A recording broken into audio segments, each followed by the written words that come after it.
Bonjour à tous, j'espère que ça va, j'espère que vous avez apprécié l'intro. Oh, on est quand même beaucoup à s'être pointé, je vois qu'on est 57, puis dans la classe on est à peu près 60, fait que tant mieux. Avant de commencer, pour ceux qui se connaissent un peu, est-ce que mes niveaux sont bons? La balance entre ma voix en ce moment puis l'intro qu'il y avait avant, est-ce que tout va bien?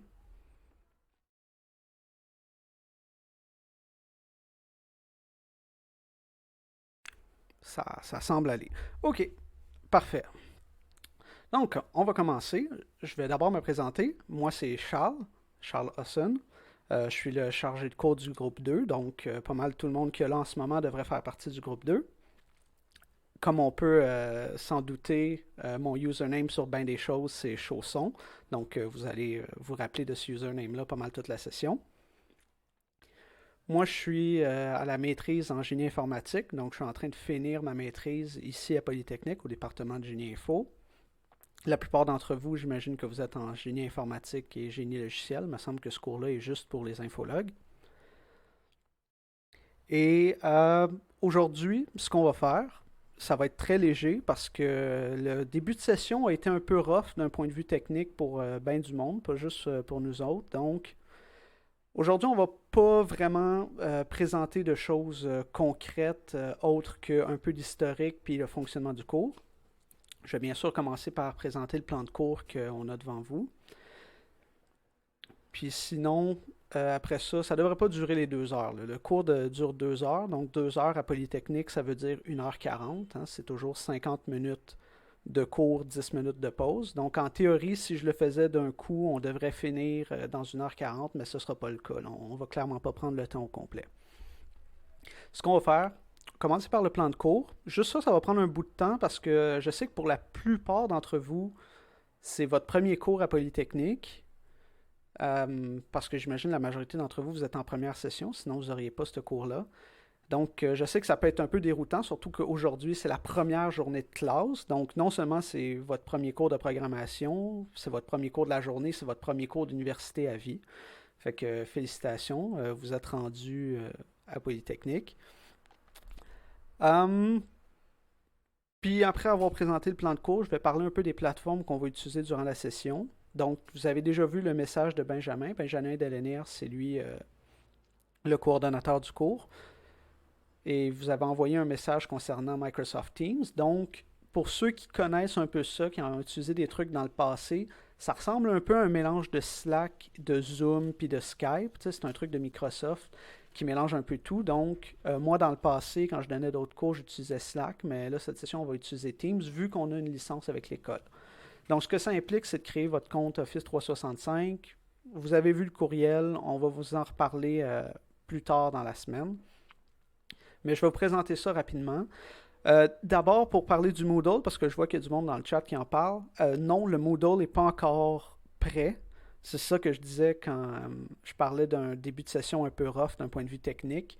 Moodle du cours n'est pas encore prêt, fait qu'aujourd'hui, malheureusement, on ne pourra pas passer à travers ça. On va faire ça la prochaine fois, quand il va être prêt. Il n'y a pas de problème, il n'y a rien qui presse. Vous allez voir qu'aujourd'hui, on ne va pas faire grand-chose, puis c'est pas grave, là. On ne va pas être en retard sur quoi que ce soit, puis jeudi, on va à peine commencer à programmer. On va plus commencer à présenter la programmation en général. Faites-vous-en pas si au début vous trouvez que ça allait un peu lent cette semaine. Ça va accélérer plus tard, puis à un moment donné, vous allez pogner le beat. Donc, je vais commencer par le plan de cours. Donc, comme vous vous en doutez, le cours, c'est un cours de programmation. Moi, j'assume que vous n'avez jamais écrit une ligne de code de votre vie parce que c'est comme ça que le cours d'introduction à la programmation est monté. Donc, si vous ne savez pas du tout c'est quoi du code, faites-vous-en pas. On est là pour l'apprendre. On n'assume absolument rien. Puis, en gros, ce qu'on veut, c'est vous apprendre un langage de programmation, oui, parce que on ne peut pas vraiment apprendre à programmer sans en faire. Puis pour être capable de pratiquer la programmation, il faut avoir un langage qu'on va utiliser. Donc, comme vous avez vu aujourd'hui, le langage qu'on va utiliser toute la session, ça va être Python. L'autre cours de programmation que vous allez faire cet hiver, si vous les faites un à la suite de l'autre, ça va être en C++. Donc, vous allez apprendre 2 langages au minimum dans votre première année. Puis au-delà de juste apprendre le Python, parce que il y a des tutoriels en ligne qui vous permettent de le faire quand même assez rapidement, si on veut vous montrer à programmer, donc le Python va être juste un outil. Qu'est-ce que ça implique d'apprendre à programmer? C'est, entre autres, ce qui est écrit devant vous en ce moment, concevoir des algorithmes. Qu'est-ce qu'un algorithme? C'est une série de choses qu'on fait, une série d'instructions qu'on donne à une machine qui l'exécute pour nous. Puis être capable de faire ces séquences d'instructions-là comme il faut, c'est pas mal ça la programmation. Puis ensuite, l'utilisation d'un langage de programmation qui permet de communiquer avec la machine qu'est-ce qu'on veut, ça c'est un autre aspect. Puis ensuite, ben, c'est sûr qu'il y a de l'analyse, il y a de la conception, puis il y a de la grosse logique. Donc vous allez voir que l'informatique, en général, surtout la programmation, c'est de la grosse logique puis de la maîtrise de langage. Ensuite, parce que c'est vrai que vous n'êtes pas habitué au modèle de poly, moi, comme j'ai dit, je suis chargé de cours. Donc moi, je m'occupe de vous enseigner, comme je fais en ce moment, là, ce qu'on appelle les cours magistraux. Vous allez aussi avoir des chargés de travaux pratiques. Donc, si vous n'avez pas encore vu ça dans un autre cours, parce que peut-être que la majorité d'entre vous n'avez pas eu de cours ce matin, un chargé de travaux pratiques, c'est lui qui va s'occuper, comme le nom dit, des travaux pratiques, donc des laboratoires. Fait que tout ce qui est devoirs, là, des devoirs évalués, c'est des travaux pratiques qui sont faits en équipe. Ça, c'est les chargés de travaux pratiques qui vont s'en occuper. Ça ne commence pas tout de suite. Ça va être encore là sur Teams. On va tout vous expliquer comment ça marche. Puis c'est vraiment là que vous allez pratiquer ce que vous faites au-delà des exemples qu'on fait dans la classe. Donc, vous allez devoir résoudre des problèmes par vous-même. Et ça va être pas mal ça. Il va y avoir des quiz. Je vais passer sur les évaluations, mais pour une vue d'ensemble du cours, là, apprendre à programmer, ça veut dire apprendre à avoir une pensée informatique, être capable de faire des algorithmes simples et ensuite être capable d'utiliser un langage de programmation concret pour appliquer ces choses-là, pour être capable de dire à la machine qu'est-ce qu'on veut. Donc, la structure du cours. Vous voyez qu'il y a 11 chapitres parce qu'il y a grosso modo 13 semaines de cours dans la session. Comme vous avez vu dans l'horaire, on a 2 cours par semaine parce qu'on est un cours de 4 crédits, donc 4 heures de cours par semaine. Ce que ça veut dire, un cours de 4 crédits, si vous avez regardé dans votre horaire jusqu'à présent, vous avez probablement remarqué que la majorité de vos cours étaient à 3 crédits ou même 2. Les cours de 4 crédits sont quand même assez rares à Polytechnique. Ce que ça veut dire, c'est que ce cours-là, c'est normal qu'il vous prenne plus de temps que les autres cours que vous avez cette session. En théorie, ça devrait être le cours qui vous prend le plus de temps. Fait que soyez pas paniqués si vous trouvez que la charge est lourde par rapport aux autres cours. Puis quand on va avoir 2 cours par semaine, qui vont s'étendre sur à peu près 11 chapitres, donc sur à peu près 13 semaines, parce qu'il y a des chapitres qui sont plus longs que les autres. Donc, comme vous pouvez voir aujourd'hui, introduction à l'informatique, puis en fait, présentation du cours plus en général. Représentation interne des données, ça va être sur comment la machine sait qu'est-ce qui vaut quoi. Donc, comment les données, comment les nombres, les caractères, les phrases sont représentés dans la mémoire d'un ordinateur. Puis ensuite, le reste, variables, type de données, etc. Ça, c'est toutes des choses qui vont être spécifiques au langage Python et à la programmation en général. Je pense pas qu'il y a de questions jusqu'à présent. Je vois qu'il y a beaucoup de choses qui se passent dans le chat. Ça me dérange pas du tout. Avant de continuer, là, je vais juste établir quelques trucs. Ça me dérange vraiment pas que vous spammez des emojis dans le chat, puis des, voyons, comment ça s'appelle sur Twitch, des kappas. C'est ça, des kappas sur Twitch. Ça me dérange vraiment pas que vous les spammiez.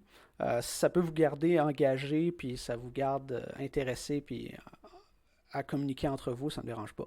La seule affaire, c'est que si vous voyez qu'il y a une question sérieuse qui est posée dans le chat et que je n'y ai pas encore répondu, écrivez rien de façon à ce que la question ne se fasse pas enterrer puis que je ne la vois pas. Moi, je vois le chat dans OBS en ce moment, puis la longueur du chat que je vois est à peu près équivalente à ce que vous voyez directement sur le stream, là, le petit overlay que j'ai fait. Faites attention de ne pas enterrer les questions sérieuses. À un moment donné, on est quand même dans un cours universitaire, puis vous payez relativement cher pour ce cours-là. Donc, c'est ça que j'avais juste à dire, mais sinon, le spam ne me dérange pas. OK, donc, le calendrier. On est chanceux. On a un lundi de congé la semaine prochaine, puis ça tombe que toutes les sections de ce cours-là ont des cours le lundi. Donc, ça ne va pas changer que vous êtes dans un groupe ou dans un autre d'être en retard à cause du congé. Parce que je sais que des fois, c'est un problème, ça fait que les sections sont désynchronisées. Puis ça fait... C'est pas le fun pour tout le monde.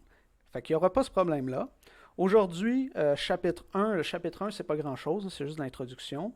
Ensuite, chapitre 2, donc vous voyez qu'il y a des chapitres qui vont durer plus que 2 heures. Pour l'instant, ce que je vais faire, c'est que je vais faire comme ça, à la façon très traditionnelle que beaucoup probablement n'aiment pas, c'est-à-dire je lis les slides devant vous puis je discute un peu. Plus tard dans la session, vous allez devoir revisionner des vidéos par vous-même à la maison avant le cours. Vous allez avoir un quiz dans le cours sur ce que vous avez vu dans la vidéo. Donc la vidéo, c'est elle qui va passer à travers les slides et les notes de cours et quelques exemples. Puis ensuite, quand nous, on va arriver dans notre cours synchrone, comme on le ferait en classe, au lieu de passer à travers les notes de cours, j'assume que vous les connaissez, vous les avez peut-être pas super bien compris. Je vais un peu plus loin, je fais des exemples, puis je règle les petits bugs de compréhension qu'il pourrait avoir. On a fait ce modèle-là plusieurs fois, cet été puis l'hiver dernier, encore là à distance, parce que bien sûr l'été est à distance, puis ça avait l'air de relativement bien fonctionner. Fait que ça, le plan de cours, il va être sur Moodle éventuellement, quand le Moodle va être créé. Fait que, comme vous n'avez pas besoin du plan de cours, là, faites juste vous rappeler son camp vos cours pour cette semaine, puis vous ne devriez pas avoir de problème. Là. Vous n'avez rien à faire cette semaine. Vous avez juste besoin de m'écouter, puis d'être là, puis de faire ce que je dis. Les évaluations. Donc, comme je viens de dire, il va y avoir des quiz. Donc, vous voyez qu'il y en a beaucoup par rapport au nombre de semaines. Il y a l'air d'avoir beaucoup de quiz parce qu'il va y avoir à peu près un quiz à chaque semaine, sauf les semaines d'examen. Donc, les quiz, vous voyez là, 5%, c'est pas beaucoup. Ils valent pas pour beaucoup, ils sont pas difficiles, ils sont juste là pour vérifier avant d'aller au cours, est-ce que vous avez écouté les vidéos. C'est vraiment juste pour vérifier ça, c'est pour vous forcer à vous garder à jour. Mais ils sont pas difficiles. Les travaux pratiques, ça peut être à la fois très difficile et à la fois très facile. Pour les gens qui sont peut-être plus expérimentés en programmation ou qui ont déjà fait des cours de programmation, ça devrait relativement bien aller. Mais les travaux pratiques sont faits pour appliquer ce que vous avez vu dans le cours, puis à faire de la résolution de problèmes par vous-même. Laissez-moi 2 secondes. Je vais aller fermer ma fenêtre parce qu'il y a beaucoup de bruit dehors.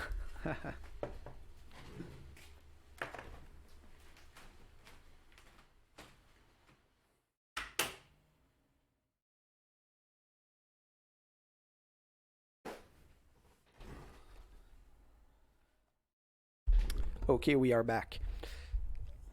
Donc, c'est ça que je disais. Les travaux pratiques, ça va être géré par les chargés de TP. Donc, moi, vous ne devriez pas vraiment me poser de questions sur les travaux pratiques durant la session parce que assumez que je ne sais pas trop comment ça se passe. Bien sûr que c'est pas vrai, je suis parfaitement conscient de ce que vous faites comme travaux pratiques, mais on essaye de garder les méthodes d'évaluation séparées. Donc, je ne vais pas vraiment parler des TP durant les cours. Ensuite, contrôle périodique, ben, vous êtes habitué à savoir c'est quoi. Là. Ça va être un contrôle au milieu de la session. On va vous donner les dates, tout ça. En fait, je pense qu'on l'a mis dans le calendrier. Non, ouais, ça, on l'a mis ici dans le calendrier. Ça va être tout le monde en même temps. Ça va être bien sûr en ligne. Là. On ne va pas vous faire pointer à l'école pour ça. Puis, ouais, c'est ça. Il n'y a pas grand-chose à dire sur le contrôle périodique. Vous avez fait des cours dans le passé, vous savez c'est quoi. Puis ensuite, on va vous demander des projets. Ça va être un peu différent des travaux pratiques. Ça va être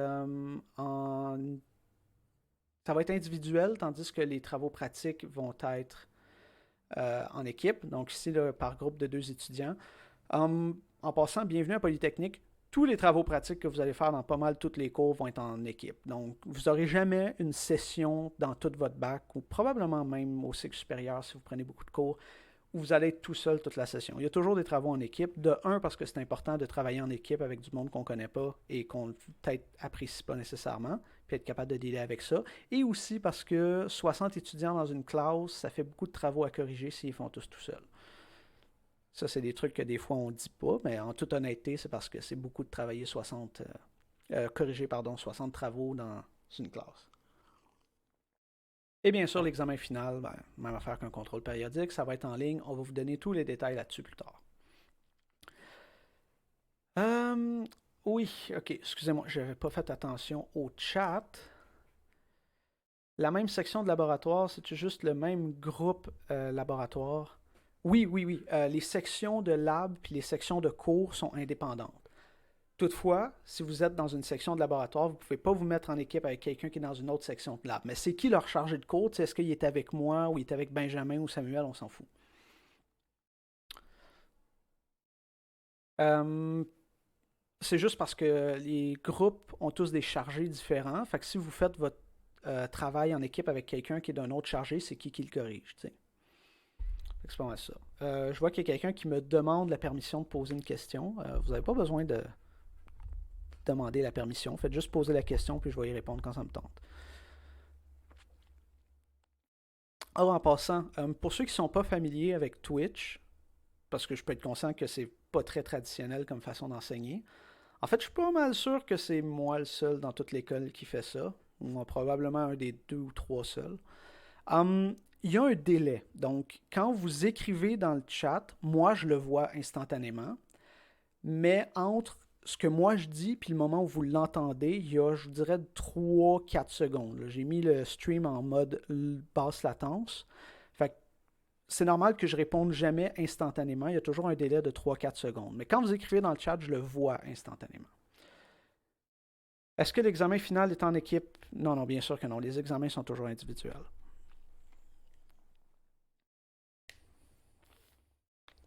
OK.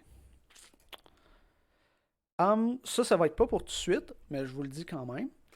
Éventuellement, ce qu'on va faire pour faire des exercices en classe ensemble, plutôt que juste avoir moi qui les montre et qui les explique, chose qui fonctionne relativement bien, surtout que vous avez l'enregistrement. Là, en passant, tout ce que je dis en ce moment, c'est enregistré sur le site de Twitch.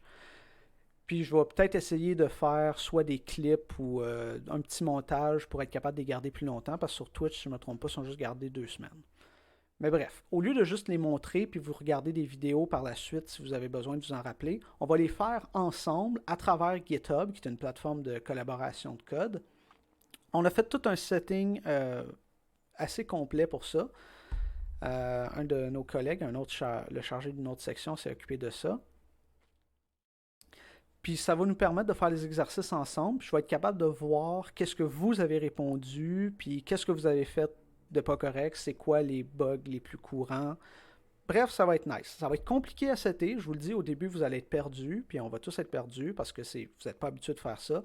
Mais faites-vous-en pas, ça va bien aller. Mais ça, c'est vraiment pas pour tout de suite. On n'en fait même pas jeudi des exercices de programmation parce qu'on n'a pas encore commencé à coder. Référence, on vous suggère toujours typiquement un livre dans à peu près tous les cours à Poly.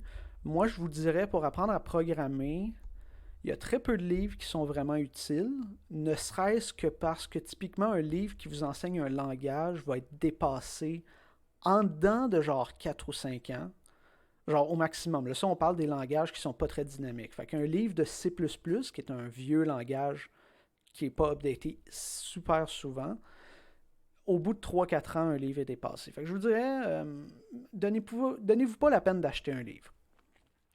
Là, ce que vous allez avoir besoin, c'est des références en ligne. Donc, les ressources qu'on a là, python.org, qui est bien sûr le truc typique, c'est là que vous allez voir toute la documentation. Puis, durant toute la session, je vais toujours dire, ah, j'ai besoin de quelque chose qui fait telle affaire. Je ne me rappelle plus comment ça s'appelle. Je vais faire une recherche Google ou peu importe. Je vais aller sur le site de la documentation, puis on va le trouver. Fait que ça, vous allez voir, lire la documentation, c'est un talent que vous allez acquérir cette session. Et dans pas mal tout votre bac, en fait. Vous seriez surpris à quel point un des talents les plus importants dans un bac en informatique, c'est être capable de trouver de l'information. Pas nécessairement de la retenir. Je vais juste regarder le chat. Ok, il n'y a rien d'intéressant. C'est bon. Ok. Contact, ben, comme j'ai dit, mon nom c'est Charles. Si vous avez besoin de m'écrire, quand tout va être seté comme il faut, faites ça par Teams, soit en privé pour des trucs que vous avez vraiment besoin de me poser en privé, ou, et ça je vais vous le montrer une prochaine fois, si vous avez des questions à poser sur le cours ou sur la matière, vous les posez publiquement, comme ça tout le monde peut y répondre. Donc c'est pas juste parce que je suis votre chargé que vous devez attendre que je regarde mes messages après 2 jours pour y répondre. Hum, je suis chargé de cours. Les chargés de cours, on doit offrir des périodes de disponibilité.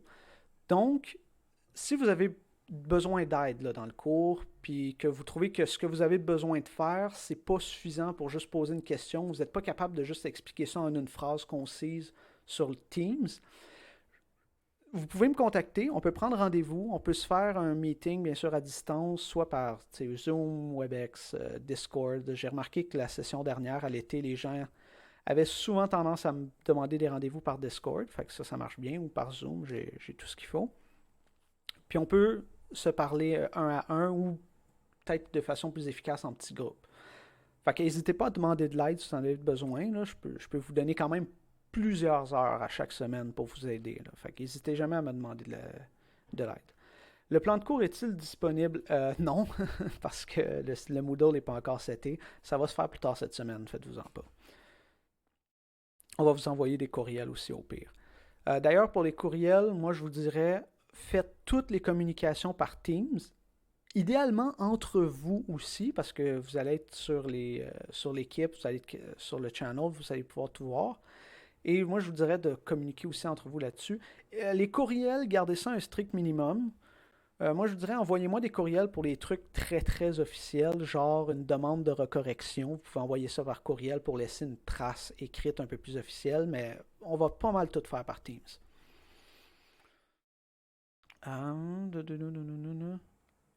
Est-ce que je peux avoir votre Discord? Je vais vous le donner éventuellement, là, parce que si vous avez besoin de me parler, on va pouvoir s'en occuper, mais euh, non, c'est très rare que je game en ligne. Je suis pas un gros fan de jeux en ligne, puis vous allez me trouver un peu plate. Est-ce que Python, c'est le seul langage qu'on utilise avec cette session? En pratique, oui. Là. On ne vous en montre pas un autre. Ça arrive que pour une raison ou une autre, vous avez besoin d'utiliser un langage comme Bash ou c'est un truc de scripting, mais non, non, ça va être Python toute la session, faites-vous-en pas.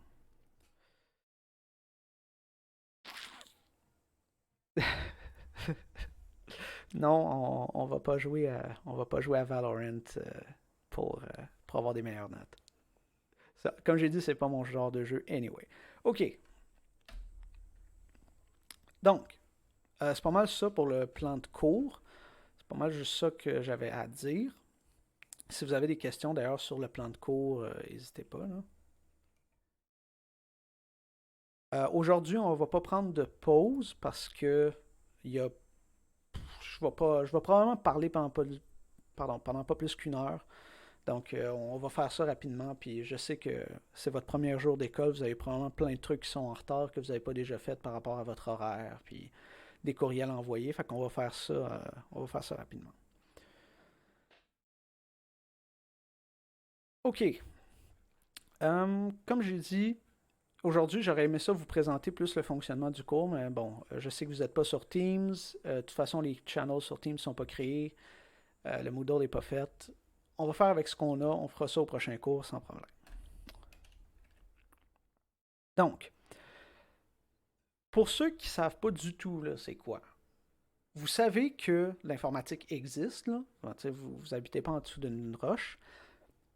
Mais c'est quoi qui passe de j'ai un programmeur, hein, j'ai un développeur qui fait du travail, puis à la fin, j'ai un logiciel qui exécute des trucs sur un ordinateur, qu'on appelle typiquement une machine.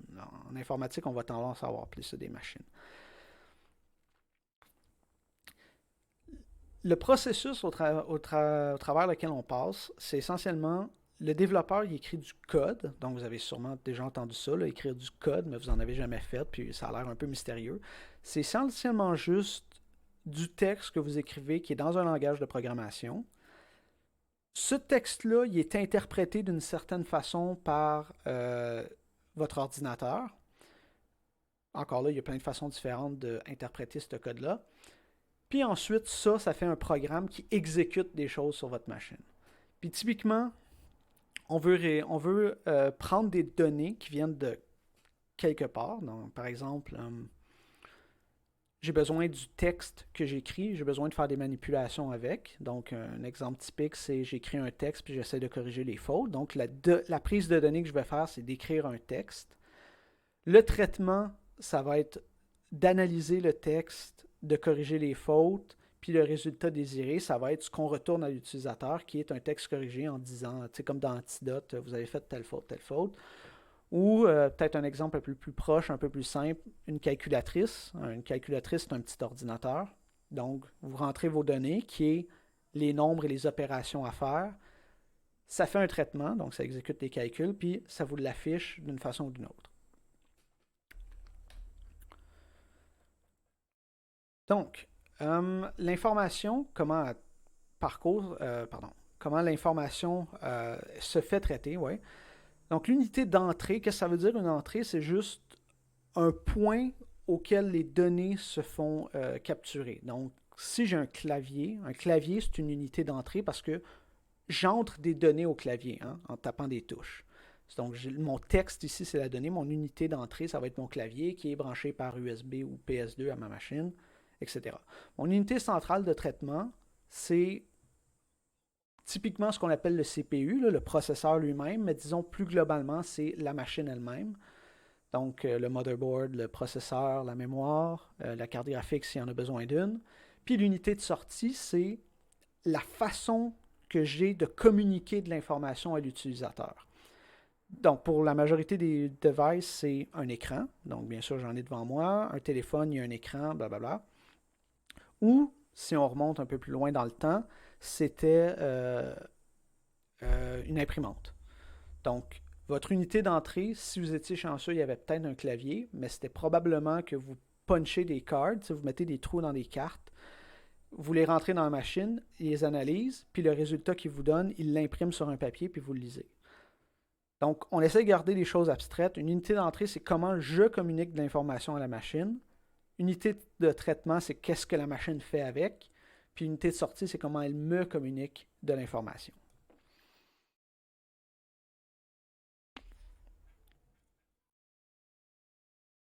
Pardon. Donc, l'ordinateur, donc les machines qu'on utilise,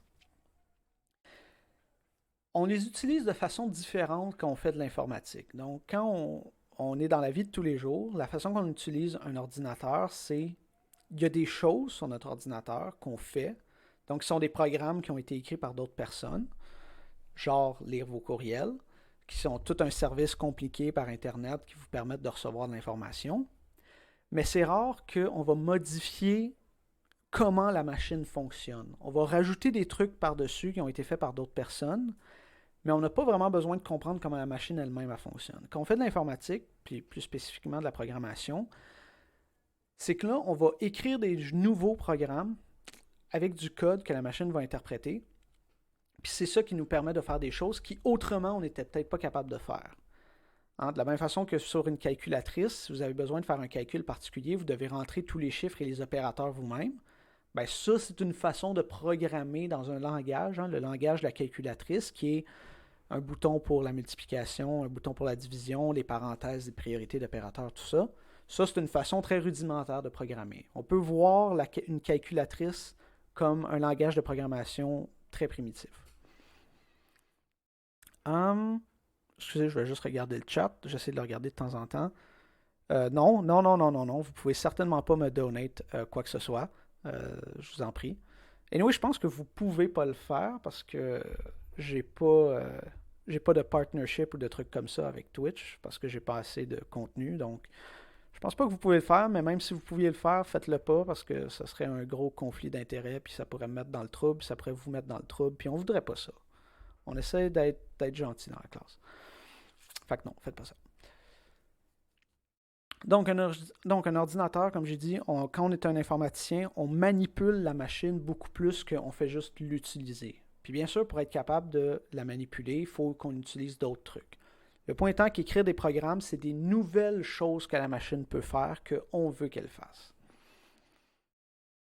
Est-ce qu'on a besoin de comprendre tout ce qui se passe dans la machine? Non. Moi-même, je suis très très loin d'un expert en électronique, donc je ne sais pas exactement comment mon processeur fonctionne.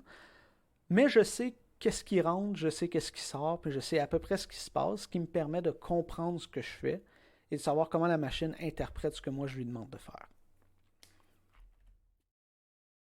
Donc, ça c'est ce que dans le fond je viens d'expliquer. L'environnement informatique, une machine, c'est le contraire exact de quelque chose d'intelligent. Hein, c'est très performant, un ordinateur, c'est capable de faire des calculs beaucoup plus rapidement que n'importe quel humain. On parle de plusieurs millions de fois plus rapide, ou dans le cas d'un ordinateur courant, des milliards. Mais c'est particulièrement bête. Donc il faut lui dire exactement quoi faire point par point. Donc c'est comme écrire des recettes de cuisine, mais pour quelqu'un qui a aucune idée de comment faire à manger. Donc il faut lui dire, quand tu ajoutes un quart de tasse de sucre, il faut que tu prennes le sucre, il faut que tu le tiennes dans ta main, il ne faut pas qu'il tombe, il faut que tu l'amènes à ton truc, puis là, il faut que tu le laisses tomber dans ton bol. Ton bol, il faut qu'il soit en dessous, vous comprenez le principe, il faut vraiment dire à la machine exactement qu'est-ce qu'on veut qu'elle fasse. Puis comment on lui dit quoi faire, puis ça, c'est peut-être quelque chose qu'au début, on a un peu de la misère à comprendre. On comprend vite, mais ça a l'air un peu ésotérique, c'est que tout ce que c'est capable de faire, un ordinateur, c'est manipuler des nombres. Essentiellement, ça ne peut pas manipuler autre chose que des nombres. Là, vous pouvez dire, ouais, mais ça manipule du texte. Hein. Ici, j'ai du texte devant moi. Il a été capable de prendre des lettres et de les afficher. Des lettres, c'est représenté comme des nombres en dessous. Donc, si vous devez savoir quelque chose, c'est que dans un ordinateur, tout est un nombre. Puis si on regarde comment on interagit avec l'ordinateur, c'est ce que j'ai dit tantôt, c'est on va avoir une entrée. Donc, le plus typique qu'on a quand on est un ordinateur ou un desktop, laptop, ça va être un clavier et une souris ou un touchpad. Dans le cas d'un téléphone ou d'un truc qui est portable, ça va être un écran tactile. Un écran tactile, c'est à la fois une entrée et une sortie. Hein. On est capable de faire d'entrer des données dans un écran tactile qui sont bouger notre pouce dessus. La sortie, c'est typiquement un écran ou un speaker. Tu sais, quand on sort du son d'une machine, ça, c'est une sortie. Donc, le son d'un speaker, c'est une sortie. Euh, N'importe quel moteur aussi, ça peut être une sortie. Tu sais, vous comprenez que les entrées et les sorties, c'est comment la machine interagit avec le monde réel. C'est essentiellement ça. Puis ensuite, à l'intérieur de la machine, on a plusieurs choses dans le processeur. Donc ici, si vous voyez, unité arithmétique, logique, registre, unité de contrôle. Ça, c'est, mettons d'une façon très bête et très abstraite, ce qu'il y a dans un processeur. Unité arithmétique et logique, c'est ça qui permet de faire des maths sur des nombres. Donc, comme je vous ai dit, dans un ordinateur, tout est un nombre, incluant les lettres, incluant les images. Des images, là, c'est juste un paquet de nombres qui représentent des couleurs. Puis les registres, c'est peut-être un terme que vous ne connaissez pas, c'est essentiellement une façon de contenir de l'information. Donc, c'est des petits éléments électroniques qui retiennent des nombres. Puis les nombres, comment ils sont représentés, puis c'est ça qu'on va voir plus tôt au prochain cours, c'est avec des bits. Donc, les bits, c'est des données qui sont à 0 ou à 1, à vrai ou à faux. Ou plutôt à faux ou à vrai. 0 étant faux, 1 étant vrai. Puis ça, ensuite, on a une unité de contrôle qui dit à la machine dans quel ordre exécuter les choses à partir d'un programme. Puis tout ça, grosso modo, ça fait un CPU, donc un processeur. Non, il n'y a pas de labo cette semaine. Je pense qu'on l'a dit dans un courriel, mais on va vous donner d'autres explications. Une fois que tout le monde va être sur Teams, vous allez voir, il y a bien des choses qui vont se clarifier. Là, en passant, ce que je fais, c'est juste vous expliquer essentiellement c'est quoi un ordinateur et c'est quoi de la programmation. Attendez-vous pas à ce que je fasse des trucs très avancés aujourd'hui, mais quand on ne le sait pas, c'est des choses qui peuvent être intéressantes à voir avant de commencer à programmer. Donc, on essaie vraiment de commencer par les bases. Vous avez déjà entendu parler de RAM et de ROM, ou de mémoire vive et de mémoire morte, ou plutôt, disons que c'est des termes un peu vieux, de mémoire vive et de stockage. Donc, la mémoire vive, c'est la mémoire de votre ordinateur, c'est toute l'information que l'ordi a à un moment donné que les programmes utilisent. Donc, votre RAM, là, les barres que vous mettez dans votre ordi, ça c'est la mémoire, puis c'est ça qui va contenir le paquet de nombres que votre machine utilise pour exécuter les programmes. La mémoire morte, puis qui est en fait un vieux terme qu'on n'utilise plus parce que c'est pas vrai. La mémoire morte, ça veut dire de la mémoire à laquelle on ne peut pas écrire. On va plutôt utiliser le terme stockage. C'est votre disque dur ou votre SSD. Bref, le truc qui conserve l'information même quand l'ordinateur est éteint. La RAM perd toute son information dès qu'on éteint l'ordinateur parce qu'elle a besoin d'électricité pour être capable de stocker son info. Qu'est-ce que ça fait un registre? Un registre, là, c'est juste une unité de mémoire qui est très très proche du processeur, en fait, qui est dans le processeur. Puis c'est ça qui va contenir l'information de façon beaucoup plus proche et rapide et utilisable par l'unité arithmétique logique là, que vous voyez là. Elle va chercher son information dans les registres. Puis les registres, encore là, j'utilise un modèle assez simple, vont ensuite chercher de l'information dans les mémoires. Donc la mémoire, c'est gros, on parle de plusieurs gigs dans un ordinateur moderne. Les registres, c'est petit, mais c'est proche puis c'est utilisable. Donc, la mémoire vive, c'est votre gros sac de farine dans le garde-manger. Puis, votre registre, c'est la tasse de farine que vous avez besoin pour faire votre recette que vous avez à côté de vous et que vous pouvez utiliser. Votre sac de 4 kg de farine, il est un petit peu dur à verser dans un bol. Vous allez voir que j'utilise souvent des analogies qui n'ont pas de sens. Faites avec. Je vais essayer d'être facile à suivre. Fait quoi, le registre, c'est juste la mémoire qui est dans le processeur, qui est utilisable par l'unité arithmétique. Le bus, encore là, vous allez remarquer qu'en informatique, on invente très rarement des mots. On fait juste réutiliser des mots avec un tout nouveau sens, qui parfois peut être difficile à comprendre quand on n'est pas habitué. Je pense que la meilleure chose qu'on nous avait dit, c'était une prof qui nous avait dit « Oubliez pas que pour le commun des mortels, un serveur, c'est la personne qui vous amène votre bouffe au restaurant. » Alors que bien sûr, pour nous, un serveur, ça veut dire une autre chose complètement différente. Donc le bus, c'est juste une voie d'information, une route à travers laquelle l'information passe, sous la forme de, bien sûr, signaux électriques, entre les différentes unités de la machine et du processeur. Niveau d'abstraction. Avant de parler de niveau d'abstraction spécifiquement des langages, vous allez remarquer qu'un terme qu'on utilise souvent quand on parle d'informatique ou quand on parle de programmation, c'est, on dit, ah, quelque chose est haut niveau, quelque chose est bas niveau. Si vous n'êtes pas habitué, vous allez peut-être penser, ah, haut niveau, bas niveau, ça veut dire compliqué, pas compliqué, ou difficile, pas difficile. Haut niveau, ça veut dire abstrait, puis bas niveau, ça veut dire concret. Un peu comme ce que Platon disait, entre autres dans l'allégorie de la caverne. Là. Ce qui est haut niveau, donc ce qui est un idéal abstrait, c'est les formes qu'il y a dans le ciel. Puis ce qui est concret, donc qui existe, mais qui n'a pas nécessairement la même représentation que l'idéal abstrait, c'est ce qui est proche du sol. Donc c'est ce qui est bas niveau. Encore là, j'imagine qu'il y en avait qui étaient un peu philosophes dans les premiers logiciens et informaticiens. Dans le cadre d'un langage de programmation, quand on dit haut niveau puis on dit bas niveau, ça veut dire à quel point est-ce que c'est proche de comment la machine, comment le processeur lui-même interprète et utilise l'information. Donc, du pseudo-code, c'est quelque chose qui n'est pas du tout utilisable par une machine.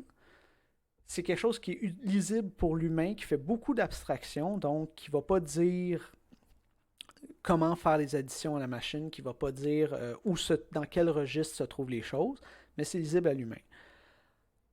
Ensuite, dans les langages de programmation qui existent, un très haut niveau, c'est le MATLAB. Le MATLAB qui est en fait un langage qui est fait pour les mathématiques, là, pour ceux qui connaissent ça un peu.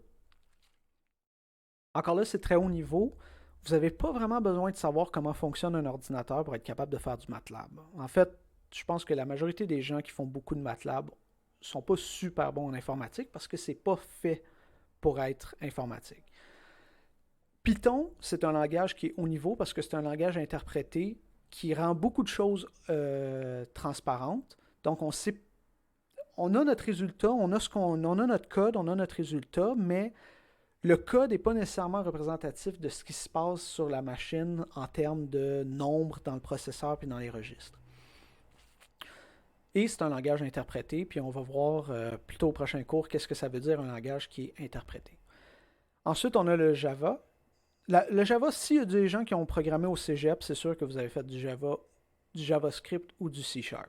Les langages web, ils sont un peu plus à droite là, sur la flèche que vous avez ici, ils sont haut niveau. Donc le JavaScript, si vous voulez prétendre que le HTML est un langage de programmation, le point étant que c'est des langages qui sont très abstraits, qui sont très loin de ce qui se passe dans la machine. Java n'est pas compilé directement en instruction machine, donc en quelque chose qui est déjà utilisable par l'ordinateur. Il est dans une représentation intermédiaire, c'est pour ça qu'on dit qu'il est comme moyen au niveau. Ensuite, vous avez le langage C et par extension le C++, qui est le cours que je donnais habituellement, que vous allez d'ailleurs faire cet hiver. Ça, c'est un langage qu'on appelle bas niveau parce que ce qu'on manipule, c'est des choses qui sont directement représentables dans le processeur. Donc, on dit, ah, ben là, je suis en train de manipuler un entier à 32 bits. Hein, autrement dit, un entier qui a telle grosseur, qui prend tant de place dans le processeur, puis qui est interprété de telle façon. Mais en même temps, j'utilise des opérations assez abstraites. Donc, j'ai dit, par exemple, j'essaie d'additionner deux entiers. Moi, c'est ce que je dis. Mettons, je fais A plus B. C'est littéralement ça que je vais écrire.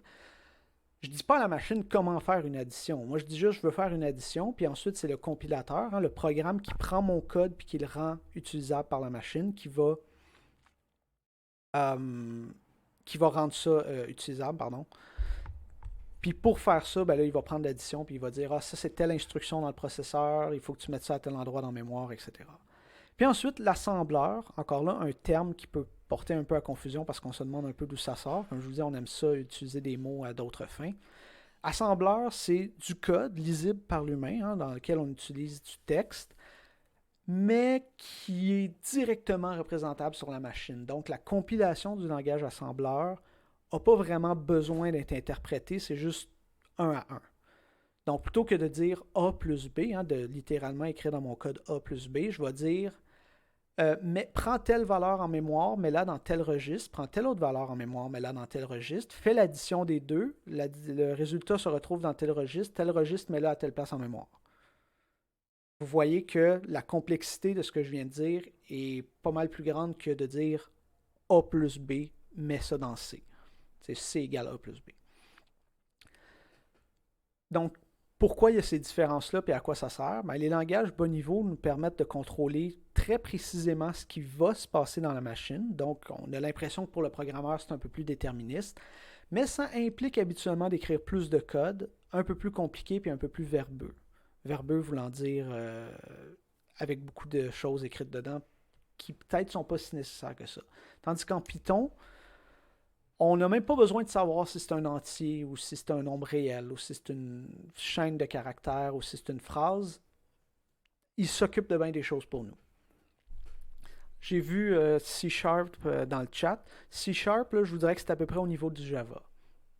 Un petit peu plus bas niveau que Java parce qu'on peut faire des manipulations un peu plus proches de l'assembleur, mais c'est quand même assez moyen au niveau, le C Sharp. Donc à peu près au même niveau que le Java parce que c'est encore là interprété dans une représentation intermédiaire. Le C Sharp, oui, le C Sharp est légèrement plus simple que le C++. Il fait beaucoup de... Ben, pas beaucoup, mais il fait quand même quelques abstractions, surtout au niveau de l'orienté objet. Donc l'orienté objet en C Sharp, pour ceux qui savent ce que ça veut dire, vous n'avez pas besoin de le savoir tout de suite, ressemble beaucoup plus à celui du Java que celui du C++ dans la simplicité de la chose. Fait que, ouais, c'est ça.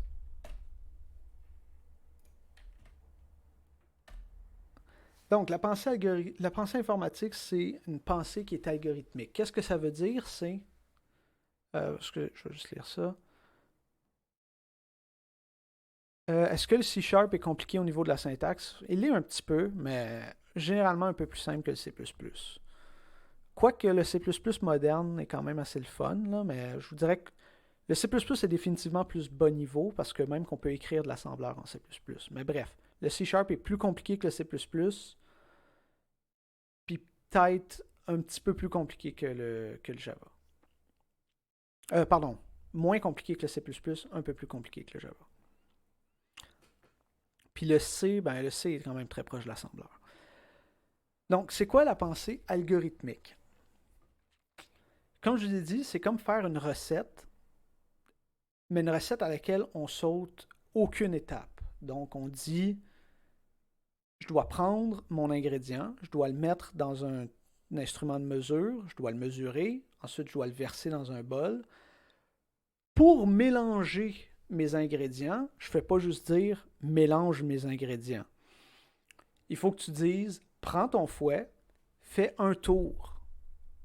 Puis ensuite, fais-en un autre. Puis compte le nombre de tours que tu as fait. Puis tant que tu n'es pas arrivé à N tours, fais un autre tour. Ça, c'est ce qu'on appellerait une boucle. Hein, à la machine, pour lui dire de mélanger ses ingrédients, pour lui dire de fouetter quelque chose, il faut lui dire de, en boucle, faire un mouvement de poignet. Mais plutôt que de lui dire, fais un mouvement de poignet, puis ensuite faisant un autre, puis ensuite faisant un autre, on lui dit, tant que tu ne l'as pas fait un N nombre de fois, fais le même mouvement de poignet. Puis mettons qu'on dit que pour battre un œuf, ça va prendre à peu près 50 mouvements de poignet, ben, tu lui dis de faire ce même mouvement 50 fois. Puis après ça, on pourrait lui dire, OK, regarde ton œuf. Est-ce que ton œuf a suffisamment été battu? Si oui, passe à autre chose. Sinon, fais un autre coup de poignet. Donc là, on voit que des fois, ça fait des branches. On dit, s'il y a quelque chose, il se passe de quoi? S'il y a autre chose, il se passe autre chose. Donc vous voyez, ça, c'est de la pensée algorithmique. C'est penser étape par étape avec des évaluations qui sont faites, qui soit font des choses en boucle ou qui font des branches dans lesquelles on fait des choses différentes selon une condition qui est respectée.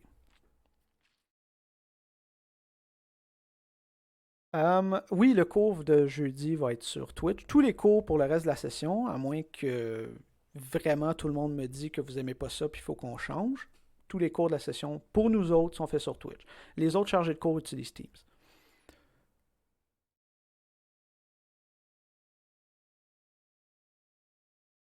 Puis oui, les streams sont enregistrés, c'est ça que j'ai dit. Vous allez voir sur Twitch, vous pouvez aller voir dans vidéo, puis vous allez voir que les enregistrements des anciens cours sont là. Ils sont gardés à peu près 2 semaines. On va voir si c'est nécessaire de les découper puis de les mettre sur YouTube si vraiment vous dites ah moi j'aimerais ça pouvoir regarder le cours dans un mois. On dealera avec ça une fois que tout le monde sera sur Teams puis qu'on pourra discuter. Donc, ce que je viens de vous dire là avec mon analogie de cuisine, parce que depuis la quarantaine, comme beaucoup de monde, je fais beaucoup à manger parce que ben, j'ai pas vraiment autre chose à faire étant donné que je suis pogné chez nous.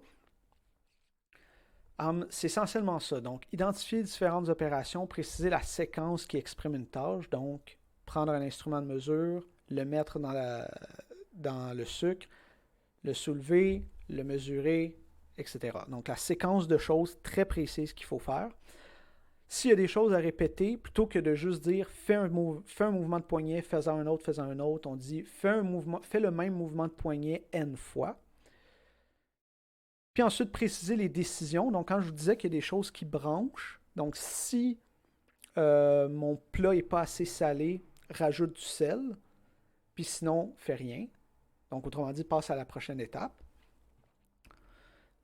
Ça, c'est de la pensée algorithmique. Donc, quand vous pensez à comment parler à un ordinateur, c'est comme ça que vous devez penser.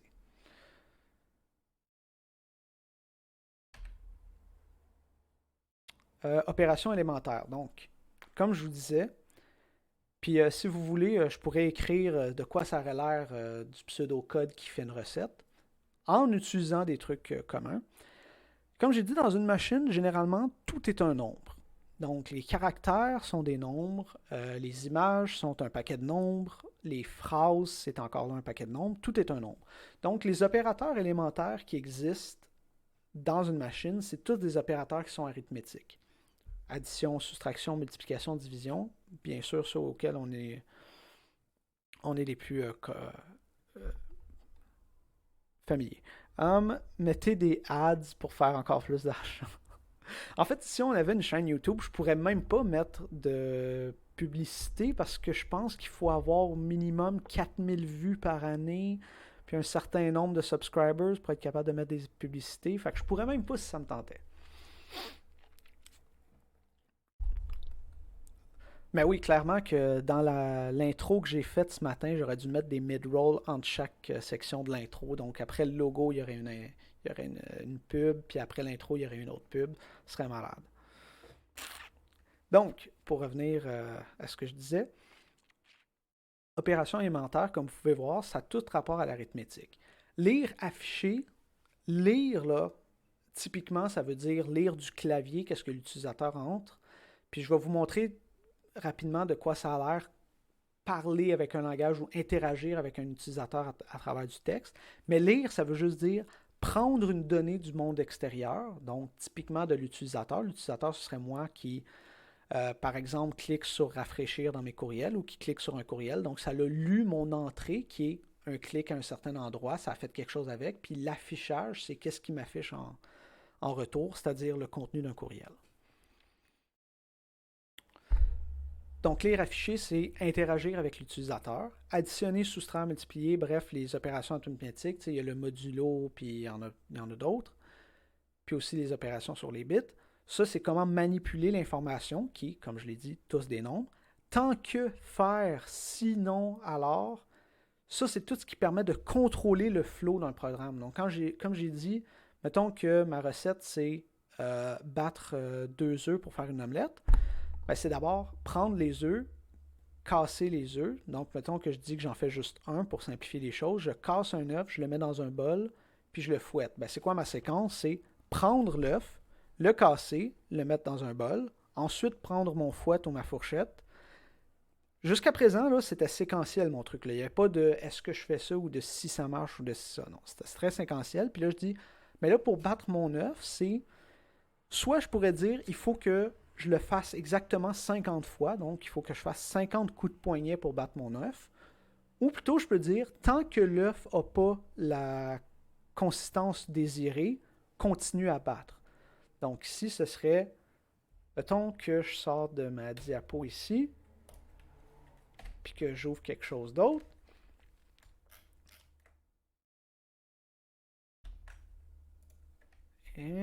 Je vais juste vous ouvrir un truc ici. Donc, de quoi ça aurait l'air? Ce serait prendre un œuf, ensuite casser l'œuf, ensuite vider œuf dans le bol, prendre fouet, puis là, ce serait, mettons, tant que œuf pas assez mélangé, faire, puis là, vous allez voir que j'indente, hein, autrement dit, mon texte, là, il est rendu ici, hein, il est comme à l'intérieur du tant que, donner un coup de poignet. Puis là, ensuite, ici, je dirais vider dans la poêle. Puis là, tant que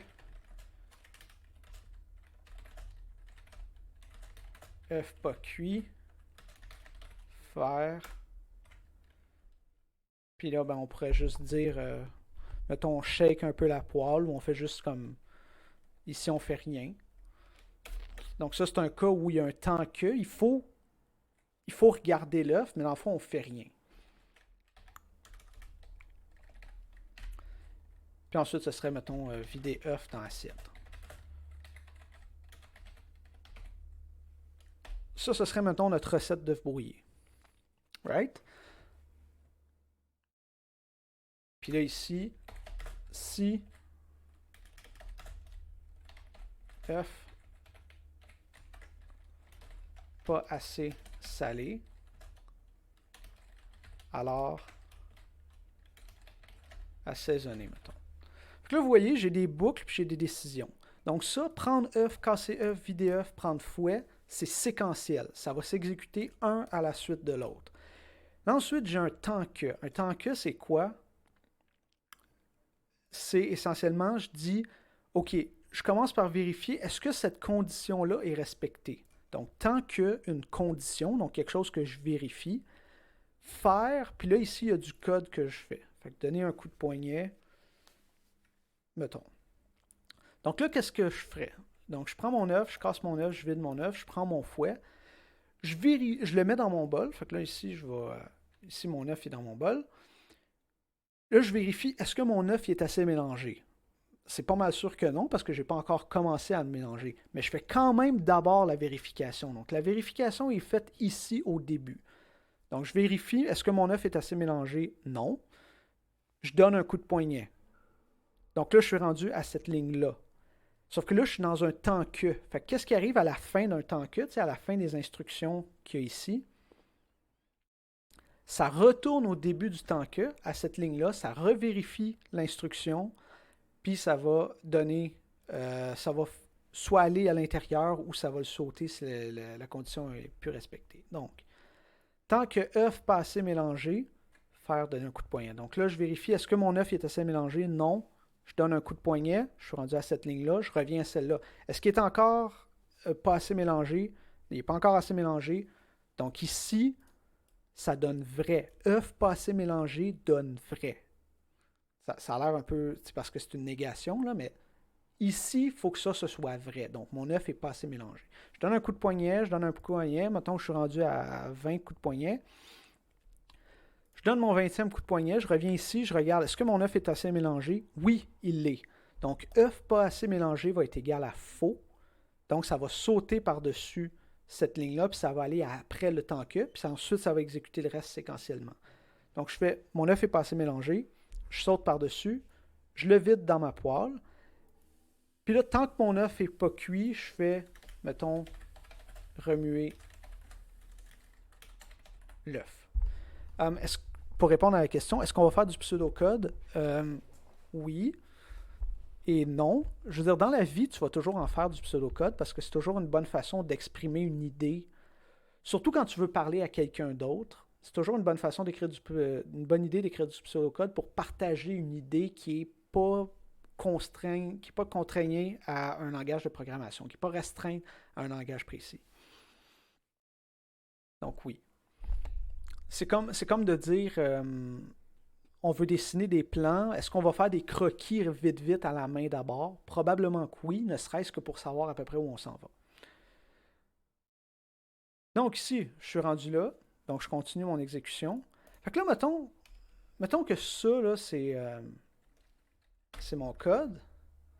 Puis c'est ici, move to other view, comme ça. Mettons que je veux voir comment va s'exécuter mon code. Ligne 1, ça va être, il y a un œuf qui est pris.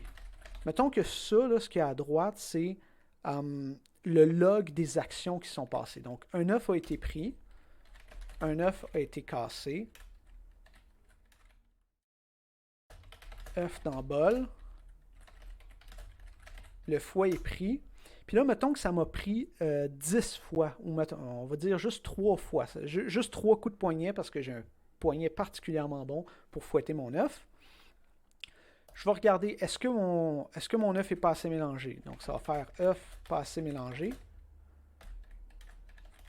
Ici, comme ça. Donc, j'ai ma vérification qui est faite. Fouetter.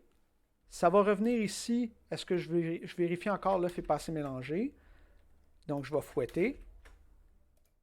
Puis là, mettons qu'après le deuxième coup de fouet, ou mettons après le troisième coup de fouet ici, là, il est rendu assez mélangé. Donc, mon troisième coup de fouet, c'est cette ligne-là. Mais après l'avoir fait 3 fois, je reviens ici, je revérifie est-ce que l'œuf est assez mélangé. Et là, le résultat, c'est œuf assez mélangé. Donc, je me rends à cette ligne-là. Je passe par-dessus tout ce qui est à l'intérieur du temps que. Donc, la prochaine instruction, c'est œuf vidé dans poêle.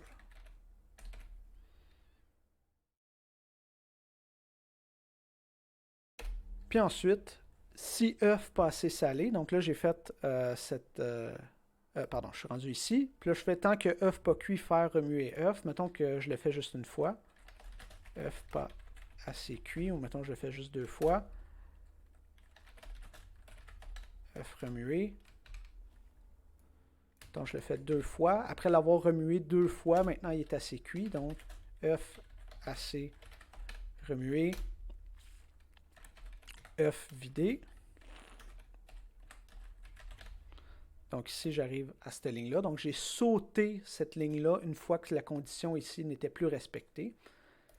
Puis là, je regarde, est-ce que mon œuf est assez salé? Bien là, si mon œuf est assez salé, mettons que je rajoute une dernière ligne à la fin qui est, mettons, manger. Mettons que mon œuf est assez assaisonné, ça va faire œuf assez salé, œuf mangé. Right? Mais s'il n'était pas assez assaisonné, donc si la condition ici, œuf pas assez salé, là, si la condition n'est pas respectée, ça saute par-dessus la ligne. Donc si la condition, si mon œuf est assez salé, alors cette ligne-là est sautée. Donc c'est pour ça que je passe de la vérification à manger. Parce qu'ici, ça a donné faux. Si mon œuf n'était pas assez salé, ma vérification va donner vrai. Donc, l'intérieur de cette expression-là ici va donner vrai. Si ça donne vrai, alors j'entre dans le si. Cell ajouté. Puis après avoir exécuté ça, ça continue pour le reste du programme séquentiellement, qui est dans ce cas-ci manger. Donc, œuf mangé. Est-ce qu'on va faire des diagrammes UML? Pas dans le cours, mais moi, probablement que quand je vais vous faire des exemples, à un moment ou un autre, je vais avoir besoin d'en faire. Habituellement, les diagrammes UML, pour ceux qui n'ont aucune idée c'est quoi, c'est vraiment pas grave, c'est juste une façon de représenter comment un programme est structuré, c'est quoi la relation entre les types dans un programme. Puis ça, on penserait que c'est super utile dans la vie, mais honnêtement, ce n'est pas tant que ça. Fait que moi, je vous dirais, pour faire des exemples, ça se peut que je le fasse si je veux dire, mettons que j'ai secrétaire qui hérite d'employé, puis là, je vais juste faire la petite flèche entre les deux pour qu'on ait une représentation visuelle. Mais c'est pas évalué, à ma connaissance. Ça se peut que j'en fasse pour juste faire des exemples. Fait que c'est pas mal ça.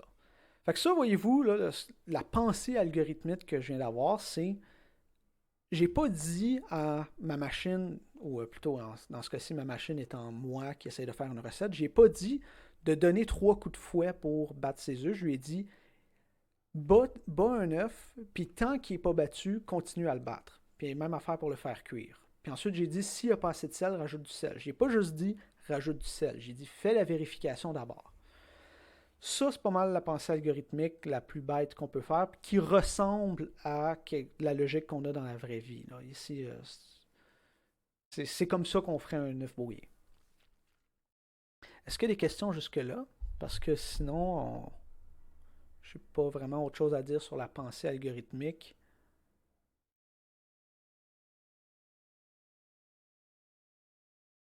J'ai pas utilisé, vous remarquez que j'ai pas utilisé des opérations arithmétiques. Dans mon pseudocode ici, les opérations élémentaires, c'était des opérations de cuisine. Donc, battre un œuf, donner des coups de poignet, etc.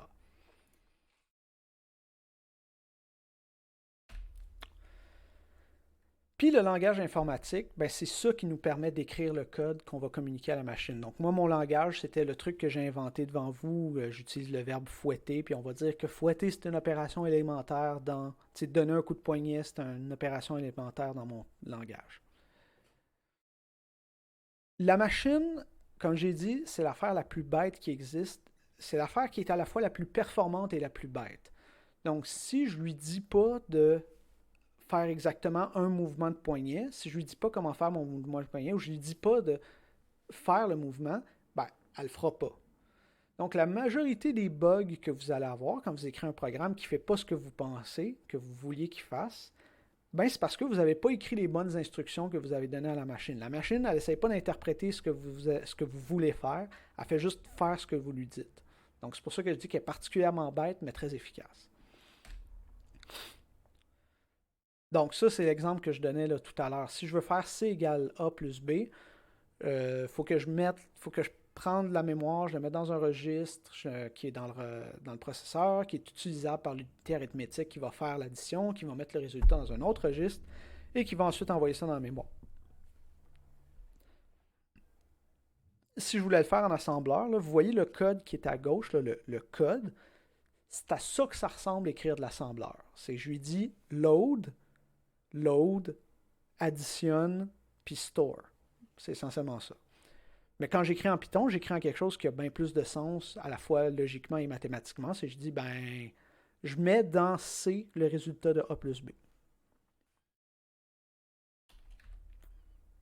Maintenant, langage interprété versus langage compilé. Je vais passer rapidement là-dessus parce que ça va peut-être pas avoir nécessairement beaucoup de sens si vous n'avez pas commencé à voir comment sont représentées les données. Mais essentiellement, c'est que quand vous avez du code d'un langage compilé, par exemple, comme le C ou le C++, fait que je ne sais pas si j'ai un code C++ ouvert en quelque part. Mettons que je prends du code C++ ici, on va faire semblant que ce n'est pas là.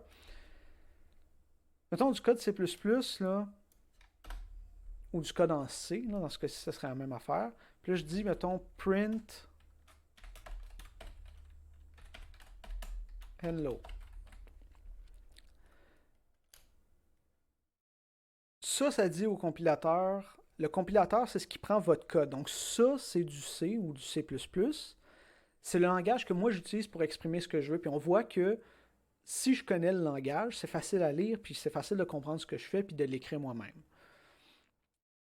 Le compilateur, ce qu'il va faire, puis là, c'est là qu'on va faire la différence entre un compilateur et un interpréteur, c'est qu'il va prendre ce code-là qui est dans un fichier texte. Hein. Comme vous voyez, ça, c'est du texte. C'est juste des mots. C'est des caractères. Il va prendre ça, il va l'analyser, donc il va analyser la syntaxe parce qu'il sait qu'est-ce que chacun des mots veut dire, puis c'est quoi que les opérateurs veulent dire. Il va mettre ça dans un code binaire, donc un code qui est interprétable par la machine, donc ce qu'on appelle du code machine, qui lui ensuite peut être exécuté par le processeur. Le code machine, comme tout ce qu'il y a dans un ordinateur, c'est juste une série de nombres. Puis ça tombe que ces nombres-là, quand on parle de code, hein, utilisable par la machine, ça représente des opérations qui doivent être faites. Donc quand j'ai dit, mettons qu'ici je fais mon int a égale 42, int b égale 9000, int c égale 42 plus 9000, pardon, A plus B. Int, ça veut dire nombre entier. Faites pas attention à ça. Le point étant que je dis, il y a un truc en mémoire qui va s'appeler A, hein, qui dans mon code est représenté par la lettre A, on va lui donner 42 en mémoire. Ensuite, on a un B qui va valoir 9000. Ensuite, je vais faire l'addition de A et B et je vais mettre le résultat dans la variable C. Ça, c'est ce qu'on appelle des variables. C'est comme en mathématiques quand on disait, mettons qu'on a une fonction, on dit, on a le résultat d'une expression, puis on dit, pour ne pas répéter la grosse affaire à chaque fois ou pour ne pas répéter le chiffre lui-même, on va mettre ça dans une variable qui est typiquement une lettre. Là, les mathématiciens aiment ça utiliser toujours des variables de une lettre. Chose qu'on ne va pas faire en programmation. Mais là, le compilateur, ce qu'il va faire, c'est qu'il va interpréter ça. Il va savoir, OK, tout ça, là, ça c'est mon programme. Int main, ça veut dire début de mon programme. OK. On n'a pas besoin de savoir c'est quoi. Faites juste l'assumer. Il va dire, OK, je dois mettre la valeur 42 dans un endroit en mémoire qui va être A, ou dans un registre qui va représenter A. Je dois mettre 9000 dans un autre registre. Je dois faire l'addition de ces deux registres-là. Je dois mettre ça dans un autre registre qui ensuite va aller en mémoire. Ce job-là, ça va ensuite générer un paquet d'instructions qui sont représentées par des nombres que là, la machine a sait, tel nombre veut dire load tel endroit en mémoire, puis mets-le dans tel registre. Donc le compilateur, il fait ce job-là. Il prend votre code dans un langage lisible, puis il va générer du code machine. Ce code machine-là, hein, le code binaire, va ensuite être utilisable par le système d'exploitation. Donc le système d'exploitation, c'est Windows, Ubuntu, Mac. Le truc qui rend utilisable votre machine à travers une interface graphique, puis des fichiers, puis tout ce qui va avec, va être interprété. Puis ensuite, les données de sortie, donc dans mon cas, c'était affiché à l'écran, mettons, là je ne l'avais pas écrit, mais mettons je voulais l'afficher à l'écran, mais l'ordinateur va me l'afficher. Ce code binaire-là, c'est ça qu'on appelle des exécutables. Donc c'est un fichier qui est déjà en code machine, qui est directement interprétable par la machine. Puis le programme a besoin d'être compilé au complet pour générer un exécutable. Donc, mettons que je fais un exemple avec le petit C++ que j'ai fait là. Puis ensuite, je ferai, mettons, print cout C, qui en C++ veut dire prends C puis mets-le dans la console. Puis ça, ce que ça va faire, c'est que ça va m'afficher le résultat. Donc, ici, ça l'a compilé, puis ensuite, ça l'a affiché le résultat. Le résultat, il est affiché sous forme de texte. Parce que les programmes, à la base, je sais qu'on est habitué de toujours utiliser des trucs qui ont des boutons, puis qui ont des pages, etc. Mais à la base, un programme, ça interagit avec du texte, là, vraiment dans sa forme la plus primitive. Donc ici, tout ce que je suis capable d'afficher, c'est 9042. Puis si on veut faire le lien avec ce qu'on faisait historiquement, c'est que là, plutôt que de l'afficher sur un écran qui a plein de pixels, tout ça, ça l'aurait physiquement imprimé 9042 sur une feuille de papier, puis moi je l'aurais lu. Donc ça aurait été la sortie. C'est pour ça que typiquement les choses, y compris en Python, quand on veut afficher quelque chose à l'écran, on utilise print. Pourquoi? Parce que historiquement, on l'imprimait sur une feuille de papier pour être capable de le donner à l'utilisateur. Donc ça, mon programme, qui est en C++, il a eu besoin d'être compilé au complet, puis ça a généré temp.exe. C'est parce que je suis sur Windows, comme vous pouvez voir. Si j'étais en Python, donc mettons que je vous donne un exemple de quoi aurait l'air ce programme-là en Python, ce serait genre A égale 42. Puis là, mettons, je vais mettre Python. A égale 42, B égale 9000, C égale A plus B. Puis ensuite, print C. Ça, ce serait mon programme en Python. Ce qu'un interpréteur fait, donc le Python est un langage interprété, c'est plutôt que de prendre tout ça puis de générer tout de suite du code binaire qui représente le programme au complet, c'est qu'il va exécuter les lignes une par une puis il va les interpréter. Donc, ultimement, il doit générer du code binaire parce que la machine n'est pas capable d'interpréter A égale 42. Ça ne veut rien dire pour la machine. C'est juste une phrase, c'est un paquet de caractères. Il va générer du code binaire, mais il va le générer à mesure. Donc, si moi, je veux vous donner une version exécutable de mon programme en C++, il faut que je vous donne le code binaire. Il faut que je donne mon temp.exe. Si je veux vous donner quelque chose d'exécutable en Python, je vous donne mon code source Python. Donc ça, c'est mon code source, le code lisible par l'humain qui est écrit en Python. Puis ensuite, vous n'allez pas l'exécuter, vous allez l'interpréter. Puis c'est quoi la différence? C'est que mettons que j'ouvre une console en Python. Donc là, ici, j'ai une console en Python. Là, ce que j'écris dans cette zone-là, en fait, je me rends compte que vous ne voyez pas ma souris. Je vais régler ça au prochain cours. Mais ce que vous voyez ici, là, je ne sais pas si vous le voyez bien parce que ma console n'est peut-être pas super grosse. Le point étant que là, j'écris du Python. Donc, je préfère A égale 42. Là, je fais Enter, je suis rendu à une autre ligne. Donc là, l'interpréteur, il ne sait pas encore que je vais écrire B égale 9000. Mais il a déjà comme compilé on the fly, à mesure A égale 42. Fait que là, je suis rendu avec, dans la mémoire de mon programme, une variable A qui a la valeur 42. Là, si je fais B égale 9000, encore là, l'interpréteur, il ne savait pas encore que j'allais écrire ça. Il les compile à mesure. Puis là, je fais C égale A plus B. Là, maintenant, je suis rendu avec C, qui a la valeur du résultat de l'addition. Là, je pourrais faire print C pour refaire le programme que je viens de faire là. Puis, ça m'a affiché 9042. Mais je pourrais aussi faire print A, qui est égal, bien sûr, à 42. L'interpréteur, il n'avait pas besoin de le savoir d'avance pour être capable de générer pour être capable d'exécuter mon truc que j'allais écrire print A. Il a tout compilé à mesure. C'est pas mal ça la différence entre un langage interprété et un langage compilé. Fait que mettons la différence entre le C ou le C++ puis le Python, ce serait ça. Donc, j'ai pas vraiment autre chose à dire. Vous allez le voir en faisant vous-même du code de quoi ça a l'air. Ce qu'on va voir plus tard, après avoir vu la représentation sur les données, donc comment programmer lui-même, c'est pourquoi A, pourquoi B, comment ça que A contient 42, c'est quoi une variable, c'est quoi une fonction, c'est quoi print, d'où ça sort. On va tout voir ça, mettons, la semaine prochaine, quand on va vraiment commencer à faire du Python.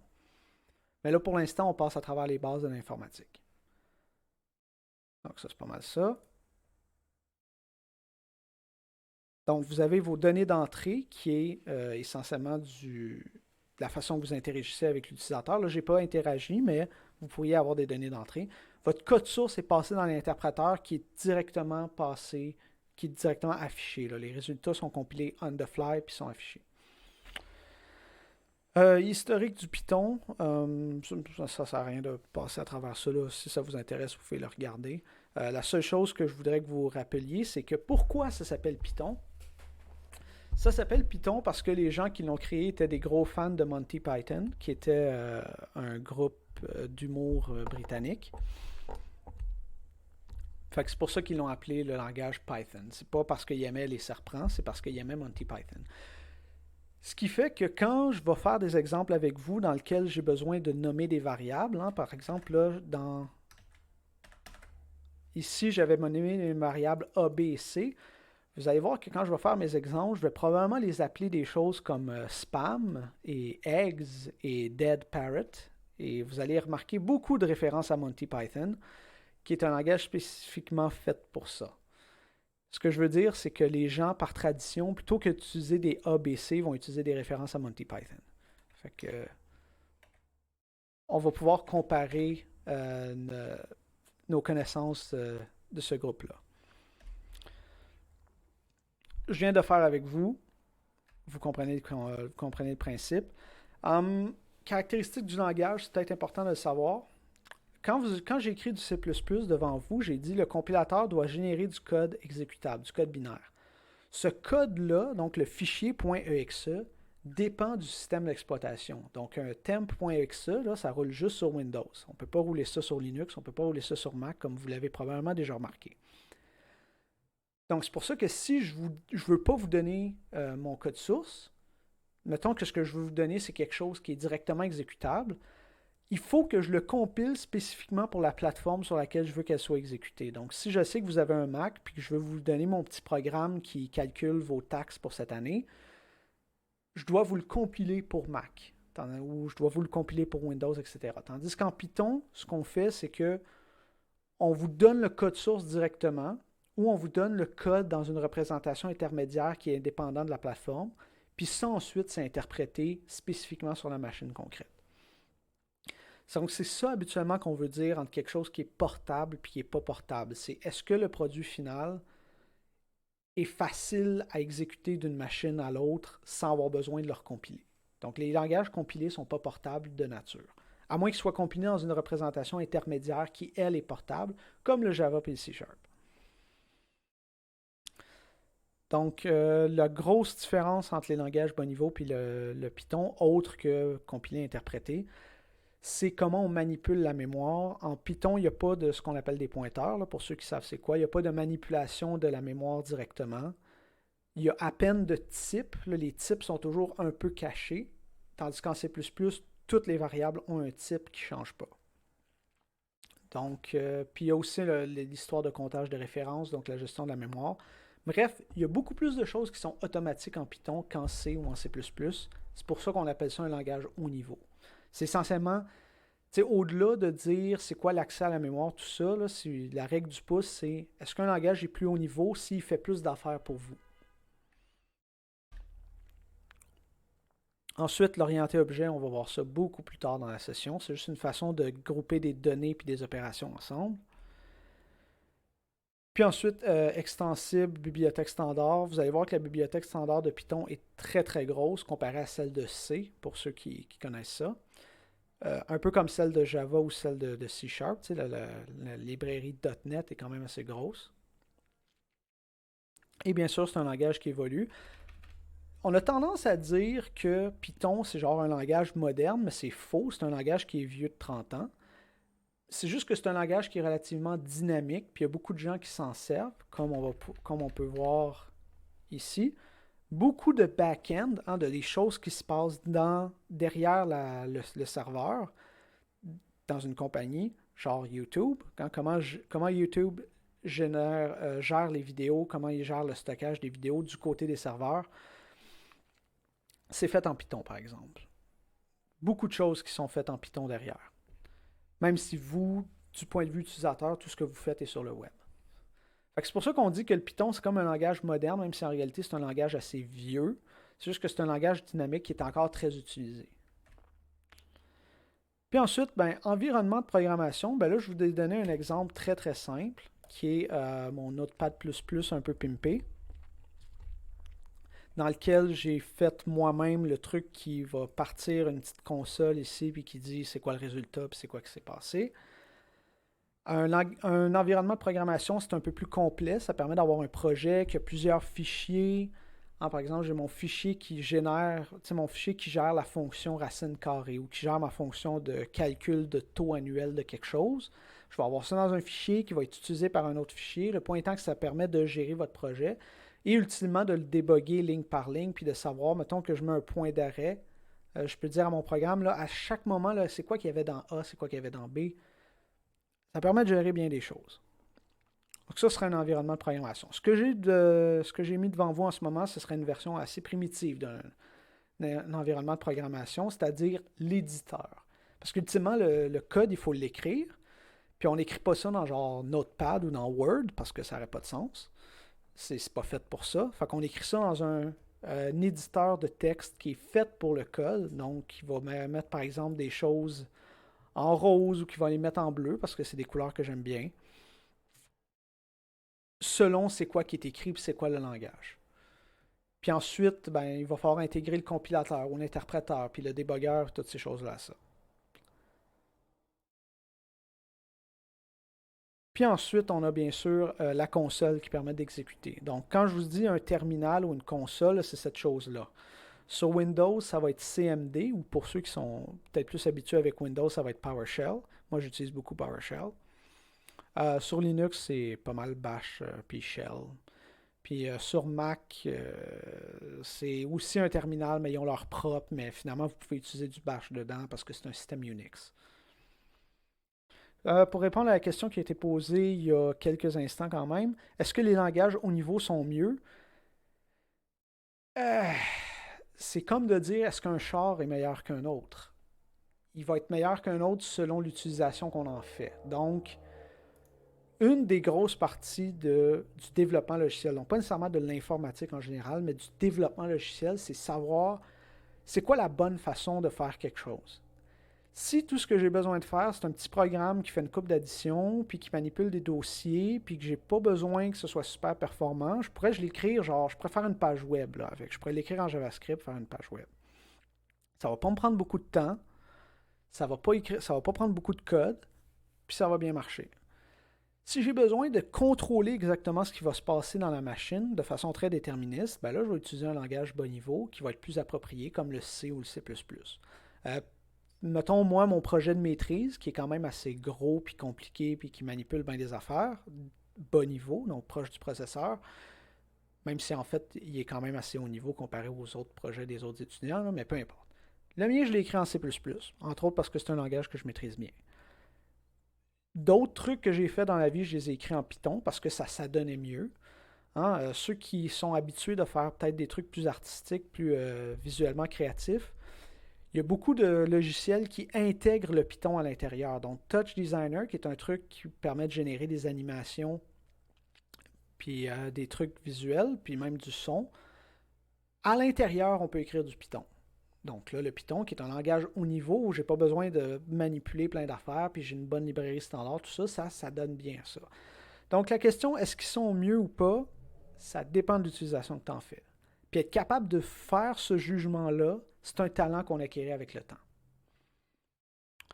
Pour le prochain cours, pas nécessairement, non.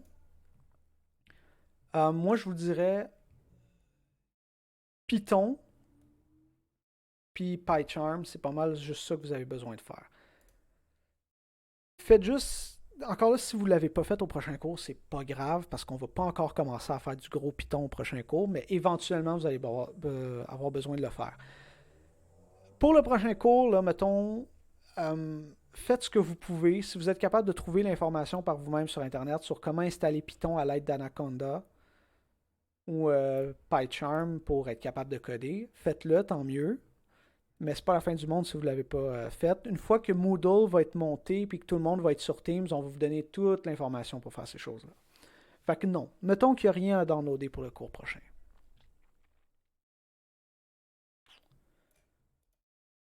Puis ensuite, ben ça, c'est des choses que j'ai faites avec vous tantôt. Comme je vous dis, les notes de cours ne sont pas disponibles nulle part parce qu'on n'a pas encore monté Moodle. Quand ça va être le cas, vous allez pouvoir regarder les slides sans problème. Donc, quand vous allez pouvoir lire cet exemple-là, vous allez voir que c'est très similaire au truc que j'ai dit à propos de mes œufs brouillés. Donc, conception d'un algorithme. Qu'est-ce qu'un algorithme? C'est les étapes qu'il faut exécuter. Donc, j'ai déjà fait cet exemple-là avec vous. Je vais passer rapidement là-dessus parce que je trouve que la séance s'étire un petit peu puis j'ai pas mal dit ce que j'avais à dire. Hein. Le raffinement, ça, c'est peut-être un mot que je voudrais donner. Mettons que je retourne à mon exemple de brouillé. Mettons que je sais pas encore comment je dois faire pour battre un œuf. Moi ici, je sais que je dois prendre un œuf, je dois le casser, ça va, je dois le mettre dans un bol. Mais mettons que ces opérations-là, je ne les connais pas encore. Je ne sais pas encore ça va être quoi la bonne, les étapes pour être capable de battre un œuf. Ici, je vais appeler ça, mettons, battre un œuf. Donc, battre l'œuf. Donc, ça, c'est une opération qui est abstraite. Hein. Je sais l'action de battre un œuf, puis ça tombe que l'action de battre un œuf, c'est quoi? C'est de donner des coups de fouet jusqu'à temps qu'il soit bien mélangé. Fait que si je remonte dans mon niveau d'abstraction ici, j'aurais battre l'œuf, j'aurais cuire l'œuf, puis ensuite j'aurais, mettons, assaisonner au goût, Mettons, ça, ce serait mon algorithme très haut niveau. Mais ça, c'est pas exécutable. Vider un œuf dans le bol, c'est que je ne sais pas encore comment je vais faire ça, mais je sais que je dois mettre un œuf dans un bol. Mettons, là, je dois battre mon œuf, ça inclut de mettre dans le bol. Puis ensuite, je vais raffiner mon algorithme. Donc là, je suis encore très abstrait. Je vais raffiner mon algorithme où je vais mettre... Hein, je vais juste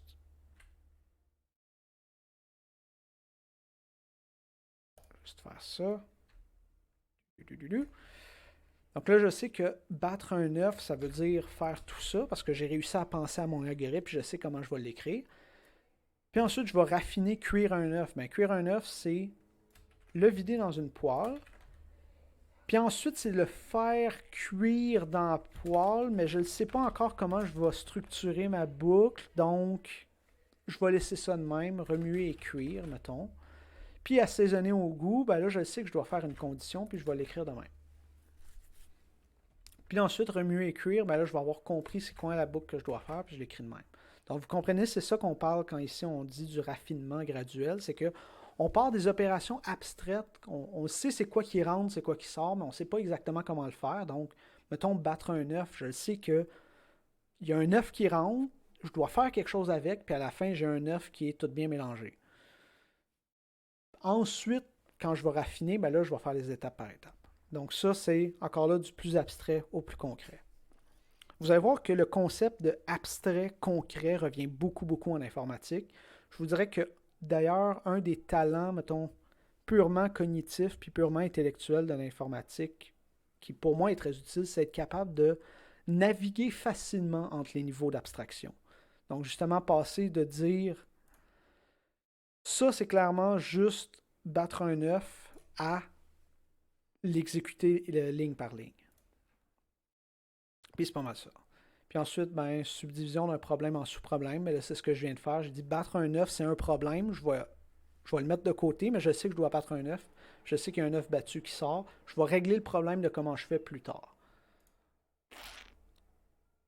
Puis ensuite, vérification du programme. Ben là, mon programme, c'est à la fin, est-ce que mon œuf est comme je veux qu'il soit? Fait que là, on pourrait se dire, OK, c'est bon, mais mettons, il y a plein de choses que je peux faire pas comme il faut là, dans cette recette-là. Mettons que je l'ai mal cassé, mon œuf, puis que je me retrouve avec des écailles d'œuf dans mon omelette ou dans mon œuf brouillé. Ben, je vais juste m'en rendre compte à la fin. Comment je fais pour déboguer, c'est que je pourrais dire, mais à chaque étape ici, mettons, après avoir cassé l'œuf, je pourrais vérifier dans mon bol, là, ici, est-ce que j'ai des écailles d'œuf? Tu sais, je pourrais vérifier qu'est-ce qui s'est mal passé à chaque étape. Donc ça, c'est ce qu'on appellerait le débogage. Je vais bien sûr vous montrer tout comment ça marche à l'intérieur d'un vrai environnement avec du Python éventuellement. Et c'est ça qu'on appelle le débogage, c'est d'être capable de vérifier qu'est-ce qui se passe au moment de l'exécution, au lieu de juste attendre que tout se soit exécuté, puis qu'on a juste le produit final, puis on ne sait pas qu'est-ce qui s'est passé. Donc, mettons que mon œuf n'a pas la bonne texture. Est-ce que c'est à cause que je ne l'ai pas fait cuire assez longtemps, à cause que je l'ai trop fait cuire, ou est-ce que c'est à cause que je ne l'ai pas assez bien mélangé, puis ça fait que j'ai des bouts de blanc puis des bouts de jaune, par exemple. Les notes de cours vont être sur Moodle. Vous allez voir sur Moodle, parce que vous n'êtes peut-être pas familier avec Moodle, parce que je sais qu'au Cégep, tout le monde utilise Omnivox, là, mais le concept est le même. Là. Il y a un espace avec toutes les ressources, puis les notes de cours vont être là, avec des liens pour, par exemple, rejoindre le stream d'aujourd'hui. Bon, l'URL est facile, là, mais pour ceux qui sont sur Teams, ça va être des numéros de meeting, blablabla, ou des heures, etc. Donc, ouais, sur Moodle, il va y avoir toutes les ressources une fois qu'on va l'avoir monté. Fait que c'est pas mal ça que j'ai à dire. Si vous n'avez pas d'autres questions, je pense qu'on va s'arrêter pas mal à ça. Moi, j'ai rien d'autre à dire aujourd'hui. Non, non, vous avez pas de labo. Vous n'avez pas de labo cette semaine. Donc faites-vous-en pas avec ça. Ça veut dire qu'il n'y a juste rien. Donc le prochain cours, c'est bel et bien celui de jeudi à 16h45. Donc, j'espère que ça n'a pas été trop ennuyant comme cours aujourd'hui. On essaie de faire notre possible. Je sais que pour ceux qui ont déjà fait la programmation au Cégep, ça a été vraiment, vraiment plate la dernière heure après que j'ai présenté. Puis c'est correct. Quoique c'est surprenant, je vois qu'on a perdu personne. On est encore une cinquantaine. Donc tant mieux. Non, non, demain, il n'y a rien. Donc je vous le confirme, là, demain, il n'y a rien. Parce que de toute façon, vous ne seriez pas capable, il n'y a personne qui est sur Team encore. D'ailleurs, je pense que Benjamin vous l'avait dit là, dans le courriel qu'il n'y a pas de. Il n'y a pas de lab les 2 premières semaines, mais en tout cas, cette semaine, il n'y en a pas.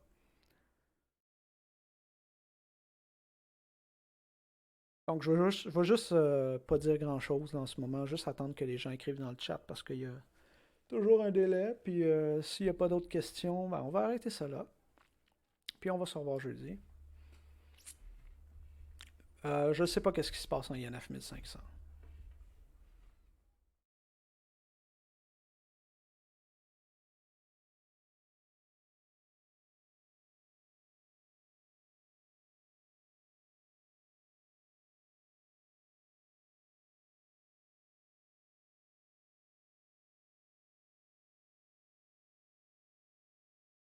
Ah, tiens, pendant que j'attends que le monde écrive. Hum, je sais que c'est pas facile de faire des cours en ligne, puis je sais que c'est vraiment poche pour vous autres d'être à votre première session d'université en ligne. Genre, sachez qu'on comprend que c'est pas facile, puis on va essayer, on va pas rendre les choses plus faciles pour vous parce qu'ultimement, ce qu'on veut vous montrer, c'est important de l'apprendre. Fait que le cours va pas être plus facile parce qu'on vous comprend puis on a de l'empathie, mais sachez que on comprend votre situation, puis nous autres aussi, on essaie de se forcer pour que ça se passe relativement bien. Moi, j'ai enseigné tout l'été en ligne. Ça s'est pas si mal passé que ça, là. Il y a eu des petits hicks, il y a eu des petits trous dans la route par-ci par-là, mais sinon ça a bien allé, ça a bien été. Je sais que c'est facile parce que on n'est pas en classe, là, je vous vois pas. D'ailleurs, vous avez remarqué que des fois, si je fais des blagues, sont soit pas drôles ou j'ai aucune idée de si sont drôles ou pas parce que je vous vois pas devant moi, fait que je sais pas si ça a bien passé. Fait que peut-être que je fais pas autant de blagues que j'en fais habituellement, mais bref. Le point étant que je sais que c'est ennuyant de m'entendre parler, surtout que vous êtes sur votre machine, genre dans votre salon ou dans votre chambre, c'est vraiment facile d'arrêter de m'écouter puis d'aller faire autre chose. Puis je le comprends parfaitement. Mais si je pourrais vous donner un truc, ok. Il y a une chose que j'aimerais vraiment beaucoup voir, chose que j'avais faite quand je suivais un cours en ligne cet été que je trouvais particulièrement plate. Quand je commence à vous ennuyer puis vous n'avez plus besoin de m'écouter, enregistrez-vous à jouer de votre instrument par-dessus moi qui parle puis que vous m'écoutez pas. Si je suis capable d'avoir du contenu de qualité comme ça, que vous mettez ensuite dans le random sur Team quand je vais l'avoir créé, je peux pas vous donner des points bonus, là, mais vous avez mon respect. Donc, si vous êtes capable d'improviser de la musique par-dessus moi qui explique quand vous êtes emmerdé dans votre cours, plutôt que juste aller faire autre chose, je serais très impressionné. Je me rappelle, je l'avais fait une fois.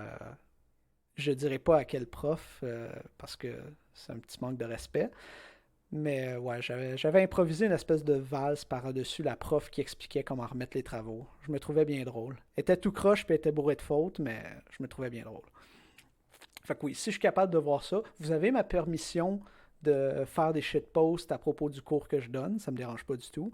Faites-le peut-être pas avec les autres chargés de cours, parce que les autres, ils ont peut-être des tolérances différentes au shitposting. Ma tolérance au shitposting est particulièrement forte. Donc, si vous êtes capable de créer du contenu de qualité comme ça avec les enregistrements des vidéos, allez-y fort. Sur ce, je vois qu'il n'y a pas d'autres questions, donc on va arrêter ça pour aujourd'hui. Anyway, le temps a filé quand même assez vite, là, il est déjà rendu 20. Donc, merci beaucoup.